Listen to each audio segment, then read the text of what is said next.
दोस्तों आपका travel and और एंड ट्रेडिशन के नए अध्याय में बहुत बहुत स्वागत है। दोस्तों आज हम वृंदावन का इतिहास, रहस्य और उनकी लीला स्थली के बारे में जानेंगे।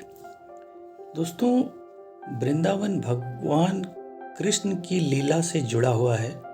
यह स्थान श्री कृष्ण भगवान के बाल लीलाओं का स्थान माना जाता है।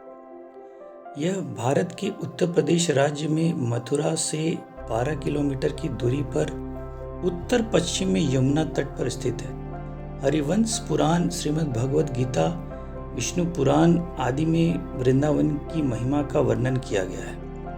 वृंदावन वह जगह है जहाँ श्री कृष्ण ने महारस किया था। यहाँ के कण कण में राधा कृष्ण के प्रेम की आध्यात्मिक धारा बहती है। वृंदावन में जन्माष्टमी मथुरा से अगले दिन मनाई जाती है तथा 56 भोग लगाया जाता है। यहाँ लगने वाले 56 भोग को देखने दूर दूर से श्रद्धालु आते हैं। दोस्तों वृंदावन की निधि वन भी कहा जाता है। इसके बारे में कुछ विचित्र जानकारी जो मैं आपको इसमें बताना चाहूँगा। दोस्तों वृंदावन स्थित निधि वन, जिनके बारे में मान्यता है कि यहाँ आज भी हर रात कृष्ण गोपियों संग रास रचाते हैं। यही कारण है कि सुबह खुलने वाले निधिवन को संध्या आरती के पश्चात बंद कर दिया जाता है। इसके बाद यहाँ कोई नहीं रहता है। यहाँ तक कि निधिवन में दिन में रहने वाले पशु पक्षी भी संध्या होते ही निधिवन को छोड़कर चले जाते हैं, क्योंकि यदि कोई छुपकर रासलीला देखने की कोशिश करता है तो पागल हो जाता है। ऐसा ही एक पगला बाबा जिनकी समाधि निधि वन में बनी हुई है, उनके बारे में भी कहा जाता है कि उन्होंने एक बार निधि वन में छुपकर रासलीला देखने की कोशिश की थी, जिससे कि वो पागल हो गए थे। चूँकि वो कृष्ण के अनन्य भक्त थे, इसलिए उनकी मृत्यु के पश्चात मंदिर कमेटी ने निधि वन में ही उनकी समाधि स्थली बनवाई। दोस्तों निधि वन के अंदर ही है रंग महल, जिसके बारे में मान्यता है कि रोज रात में यहाँ पर राधा और कन्हैया आते हैं। रंग महल में राधा और कन्हैया के लिए रखे नए चंदन और पलंग को शाम 7 बजे के पहले सजा दिया जाता है। पलंग के बगल में एक लोटा पानी, राधा जी के श्रृंगार का सामान, दातून संग पान रखा दिया जाता है। सुबह 5 बजे जब रंग महल का पट खुलता है तो बिस्तर अस्त व्यस्त, लोटे का पानी खाली, दातुन कुची हुई और पान खाया हुआ मिलता है।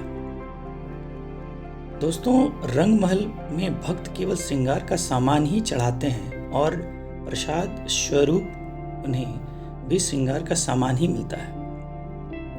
दोस्तों निधि वन की एक अन्य खासियत यहाँ के तुलसी के पेड़ हैं। निधि वन में तुलसी का हर पेड़ जोड़े में है। इसके पीछे यह मान्यता है कि जब राधा संग कृष्ण वन में रास रचाते हैं, तब यही जोड़ेदार पेड़ गोपियां बन जाती हैं। जैसे में सुबह होती है तो सब फिर से तुलसी के पेड़ बन जाते हैं। साथ ही एक अन्य मान्यता यह भी है कि इस वन में लगे जोड़े एक वन तुलसी का कोई भी एक डंडी नहीं ले जा सकता। लोग बताते हैं कि जो लोग भी ले गए हैं वहाँ उन पर आपदा आन पड़ी है। तो मैं चाहूँगा दोस्तों ऐसा आप कभी ना करें। दोस्तों वृंदावन का इतिहास मैं इसमें आपको बताना चाहूँगा। कालिदास ने इसका उल्लेख रघुवंश में इंदुमती स्वयंवर के प्रसंग में सुरसेनाधिपति शुपेश का परिचय देते हुए किया है। इससे कालिदास के समय में वृंदावन के मनोहारी उद्यानों की स्थिति का ज्ञान होता है।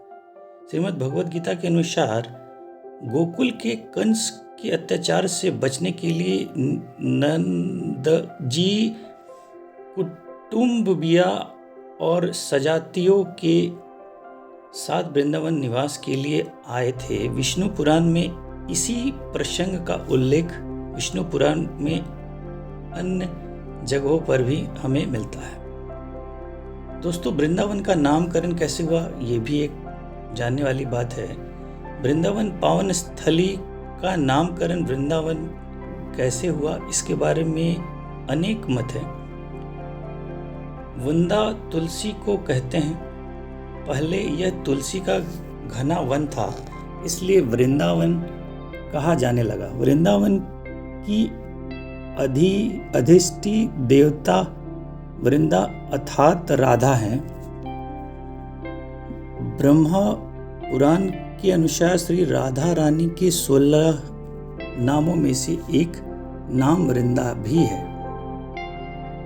दोस्तों, यहाँ पर अगर आप घूमने के लिए आ रहे हैं तो यहाँ से जुड़ी हुई कुछ मंदिरें जो मैं आपको बताना चाहूँगा, जो आपको जरूर दर्शन करने चाहिए, जैसे बांके बिहारी मंदिर, गोविंद देव जी का मंदिर, रंग जी का मंदिर, शाह जी का मंदिर, सेवा कुंज, इस्कॉन मंदिर, मदन मोहन मंदिर, वंशी चोर राधा रानी का मंदिर इनमें से प्रमुख हैं, जो कि लगभग 5 से 10 किलोमीटर की दूरी पर आपको वृंदावन के इर्द गिर्द मिल जाएंगे।